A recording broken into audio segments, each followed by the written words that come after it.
এই সেই ভিডিও, হুমায়ুনের যে ভাইরাল ভিডিও তৃণমূল পোস্ট করেছে, আর এই ভিডিওর ধাক্কা হুমায়ুনের দল যে ইউপির সঙ্গে জোট ভাঙলো মিম। সংখ্যালঘুদের অপমানের প্রতিবাদে এই সিদ্ধান্ত এক্সপোস্টে জানালেন মিম প্রধান ওয়াইসি। আমার সঙ্গে প্রণব বন্দ্যোপাধ্যায় রয়েছে। প্রণব, ভোটের আগে এই যে ভাঙন, এই ভাঙন কতটা তাৎপর্যপূর্ণ? দেখো, ঠিক নির্বাচনের আগেই এই ধাক্কা যথেষ্টভাবে কিন্তু ধাক্কা দেবে হুমায়ুন কবিরের দল, আম জনতা পার্টির সকলকেই। কারণ হুমায়ুন কবির আগে কিন্তু দাবি করেছিলেন তার সঙ্গে সিপিএম, কংগ্রেস সহ একাধিক দল রয়েছে জোট করার জন্য, কিন্তু তারা কিন্তু কেউ এগিয়ে আসেনি। শেষ পর্যন্ত মিমের সঙ্গে নিয়ে কিন্তু সে জোটবন্ধন করেছিল। তারপরে গতকালকে যখন তার একটি ভিডিও প্রকাশ করে এবং তা ছড়িয়ে দেওয়া হয় এবং তার সঙ্গে বিজেপির যে আঘাত রয়েছে সেই তথ্য উঠে আসে, তারপরে কিন্তু গতকালকেই তিনি দাবি করেছিলেন এটা এআই দিয়ে করা হয়েছে। কেবলমাত্র তৃণমূল নেতৃত্ব যেহেতু তাকে পেরে উঠছে না, মুসলিম সমাজকে পেরে উঠছে, সেই কারণে কিন্তু এই ভিডিও মিথ্যা করে তার নামে ছড়িয়ে দেওয়া হয়েছে। তারপরে আজকে কিন্তু সকালবেলাতে তার ওয়াইসির সঙ্গে ইসলামপুর এবং রামপুরহাটে, বীরভূমে দুটো সভা করার কথা ছিল। তারপরে আজকে সকালেই কিন্তু যে মিম প্রধান ওয়াইসি তার এক্স হ্যান্ডেলে জানিয়ে দেয় যে তার সঙ্গে কোন রকম ভাবে জোট করা হচ্ছে না। সেক্ষেত্রে কিন্তু যথেষ্টভাবেই কিন্তু অস্বস্তির মধ্যে পড়েছেন হুমায়ুন। যদিও আজকে সকালবেলাতে তিনি জানিয়েছেন যে তাতে কোনো অসুবিধা নেই, তিনি একাই লড়তে পারেন এবং যেহেতু তিনি 200-র উপর সিট আসন দিয়েছেন একাই, সেই কারণে তিনি একাই সেই ক্ষমতা রাখেন।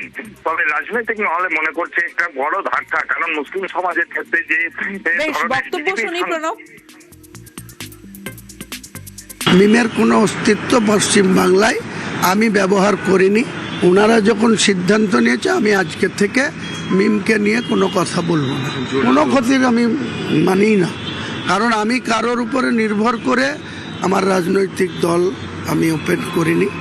ওনাদেরকে চেয়েছিলাম, ওনারা এসেছিলেন, ওনারা কেন সেটাকে ভেঙেছেন সেটা ওনারাই ব্যাখ্যা করবেন, আমি এই ব্যাপারে কোনো বিস্তারিত ব্যাখ্যা করব। এই সেই ভিডিও, যে ভিডিও তৃণমূল পোস্ট করেছে। তৃণমূলকে হারাতে কার সঙ্গে সমঝোতা হুমায়ুন কবিরের? মুসলিম ভোট ভাগের চক্রান্ত ভিডিও প্রকাশ করে বিস্ফোরক অভিযোগ তৃণমূলের। मेरा जो ऑप्शन रहेगी, मैं जो 1000 करोड़ रुपया आपको मांगते हैं ना, तो मैं 300 करोड़ रुपया में पहले से वो जो आपको बिहार में जो चुनाव नीतीश कुमार की जो फॉर्मूला में किया, जो 1,000 करके 12 महीना में एक साल में 12,000 है, वो दे दिया 10,000 करके पर फैमिली। तो पूरे वोट तो आपका पास चला गया। मतलब आपका कहना है कि ऐसे ही आप उसको बेवकूफ बना, लेकिन वो लोग क्या इतना बेवकूफ बनेगा?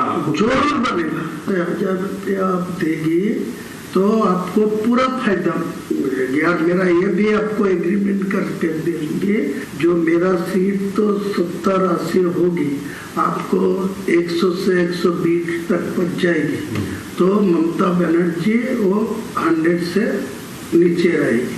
सारे ये मुसलमान मेरा ऊपर पूरा भरोसा करेंगे, आपको याद दिलाते हैं। तो मैं ही आपको यही बोलते हैं, जितना जल्दी है 200 करोड़ दे दीजिए।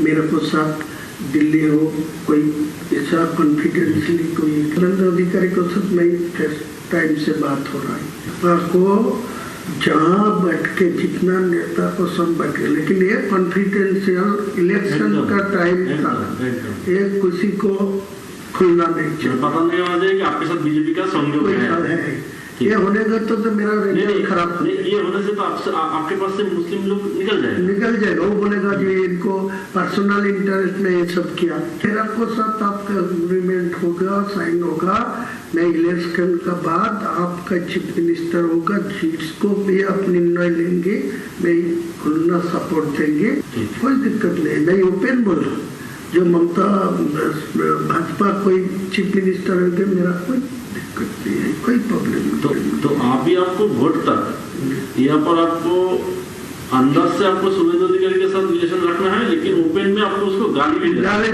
वो भी मेरा खिलाफ बोल रहा है। हुमायून को भी जो बाबरी मस्जिद का लिम रखा, तो वो मैं 150 तक पहुंचने दीजिए। मैं चीफ मिनिस्टर होने दीजिए तो इनको मैं रोक दूंगा, इनको बाबरी मस्जिद नहीं बनने दूंगा। वो तो बोलना ही चाहिए, तो मेरा कोई दिक्कत नहीं है। बेसिकली ना बहुत इनोसेंट होता है। हाँ, बहुत तो इसको बेवकूफ बनाना बहुत आसान बहुत आसानी है, और उसी सबको बोल रहा है।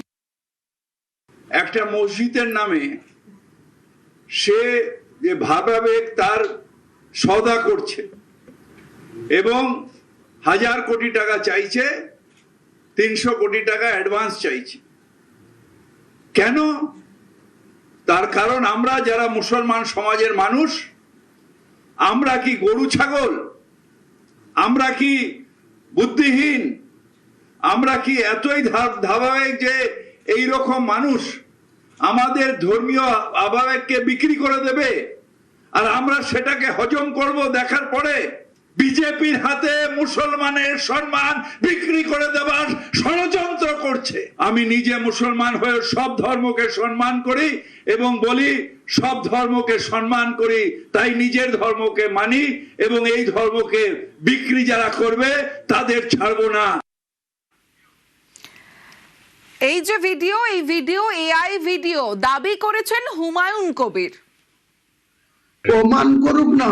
2018 25 জুন বিজেপিতে গিয়েছিলাম, 2019 17 নভেম্বর ছেড়ে দিয়ে চলে এসেছিলাম।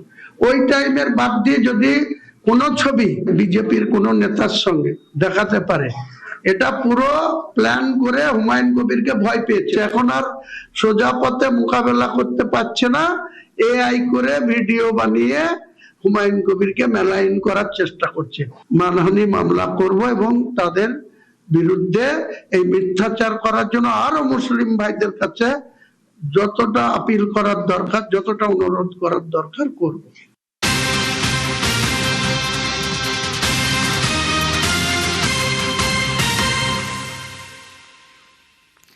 তৃণমূল এই ভিডিও যখন প্রকাশ করছে তখন হুমায়ুন কবির দাবি করেছিলেন কি এটা এআই ভিডিও।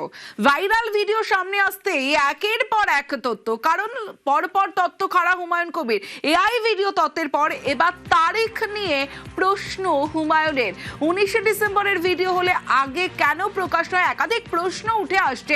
সান্নিক রয়েছে আমার সঙ্গে। সান্নিক, তমশ্রী, হুমায়ুন কবির এর আগে আমরা দেখেছিলাম এই ভিডিও প্রকাশের পর তিনি সরাসরি বলে দিয়েছিলেন এটা এআই ভিডিও, কিন্তু এখন তিনি যেটা বলছেন যে 19 ডিসেম্বরে যে ভিডিও বলে দাবি করা হচ্ছে সেই ভিডিও যদি 19 ডিসেম্বর হয়ে থাকে, তারপরে তার দল গঠন এবং তারপরে তার দলের রেজিস্ট্রেশন হয়েছে, তাহলে এতদিন পরে এই ভিডিও কেন প্রকাশ করা হলো? এমনকি তার দলের যখন রেজিস্ট্রেশন হয় তার আগে রাজ্যের মুখ্য নির্বাচনী আধিকারিকের নির্দেশে তার দলের বিরুদ্ধে যে ইনকোয়ারি হয়েছিল, সেই ইনকোয়ারির সময়ও কেন এর আগে এই ভিডিও প্রকাশ করা হয়নি সেই প্রশ্ন এবার তিনি তুলছেন।